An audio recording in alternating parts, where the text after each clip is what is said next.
I want to find out a bit more right now about the president's very stern call with the Israeli Prime Minister Benjamin Netanyahu just a little while ago as the ceasefire was hanging in the balance. CNN political and global affairs analyst Barak Ravid is joining us right now. He's also a global affairs correspondent for Axios. Barak, thanks so much for joining us.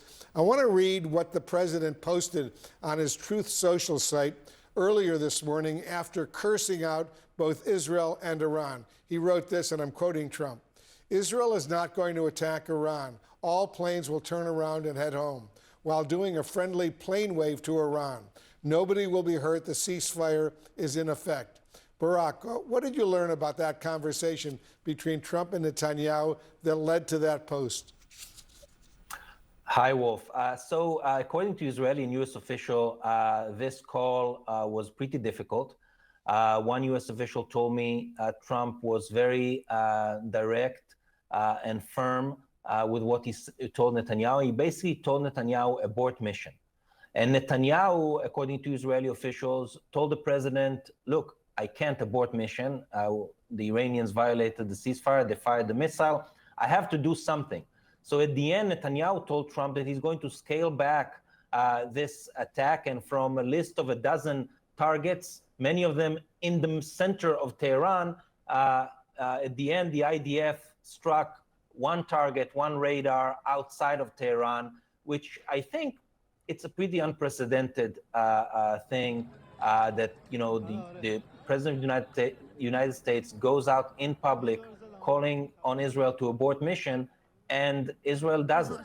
I think it's quite extraordinary. And if there's one thing that showed us how angry Donald Trump was, is that he used this morning on camera the F word in the context of the Israel-Iran war. And we remember when is the last time Donald Trump used the F word about Benjamin Netanyahu. So I think it shows how angry and frustrated he was. Do we know what came first, that Iranian strike on that residential apartment building in Beersheba that killed 4 Israelis, or the Israeli strikes that took place in Tehran? So as far as I understand, according to the sequence of things, the Israeli strikes in Tehran happened before, and the Iranian missile strikes happened afterwards. But according to the timeline that President Trump himself laid out, both were still before the ceasefire came into effect. I think what created the problem was that the Iranians fired the missile one time 6 minutes into the ceasefire. Let's say, that's borderline.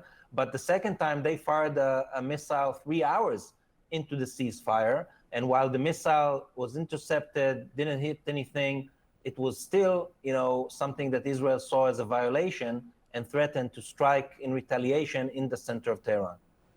In a statement after the phone call with the president, Prime Minister Netanyahu's office said this, and I'm quoting, "In the conversation, President Trump expressed his great appreciation for Israel, which achieved all of its objectives for the war, as well as his confidence in the stability of the ceasefire," end quote. What objectives is Israel claiming it achieved during the course of the last 12 days?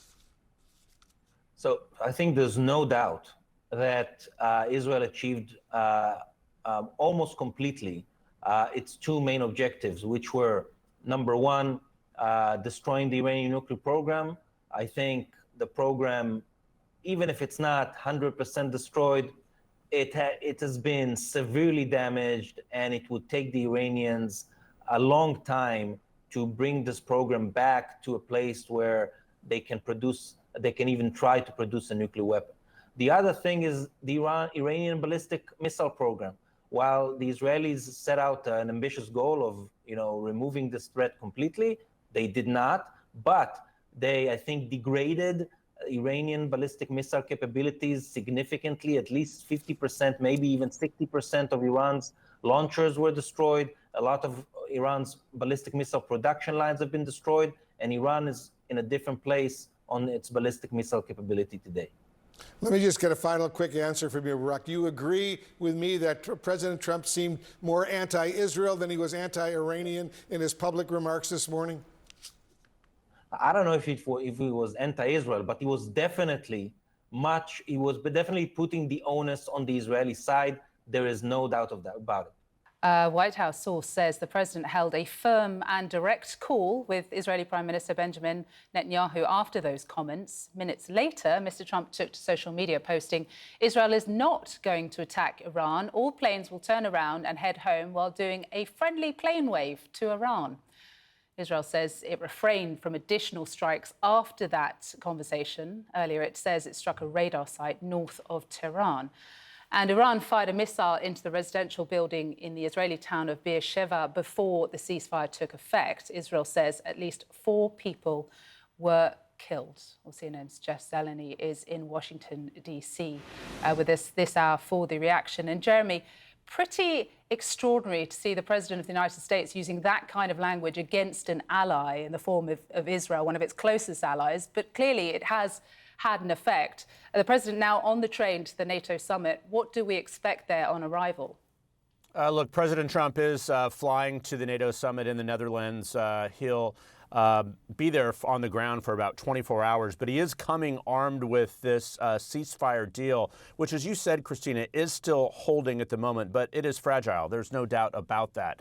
But the anger that we saw from the American president as he left Washington is part of diplomacy as well, clearly sending a message to Israeli Prime Minister Benjamin Netanyahu that the United States and the White House are not pleased by this. So it may have seemed a bit performative, but the anger was clearly real. There is no question about that. But we are told that the president and the prime minister had a phone call aboard Air Force One as the president was leaving Washington, and he got a guarantee from Netanyahu to basically fire no more. So the ceasefire seems to be holding. The question is going forward, A, how long will it last? And there are still questions about the actual state of the Iran nuclear program. But there is no doubt that Iran was looking for an exit ramp, an off-ramp to all of this. That was clear yesterday throughout the day, really a series of extraordinary events that will potentially be looked back at history as quite a remarkable moment, with the